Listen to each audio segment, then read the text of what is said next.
Dahil sa dami ng mga ilaw, ganito kaganda at lively ang atmosphere sa Jobs Cafe pag nighttime. Ang napakagandang Dubai-inspired na pasyalan at kainan na ito ay matatagpuan along the highway sa Barangay San Pascual sa bayan ng Talavera, Nueva Ecija. Bukod sa masasarap na pagkain at inumin, dito din mapapanood ang pinakamakulay, pinakamalaki at kamanghamanghang dancing fountain show sa buong Nueva Ecija.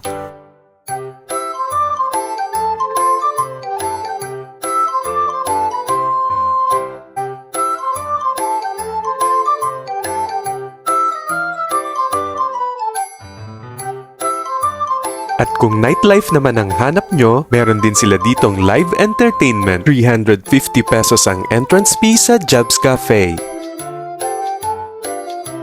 Mae-enjoy ng mga batang 3 years old and below ang magandang pasyalan na ito dahil wala silang babayarang entrance fee.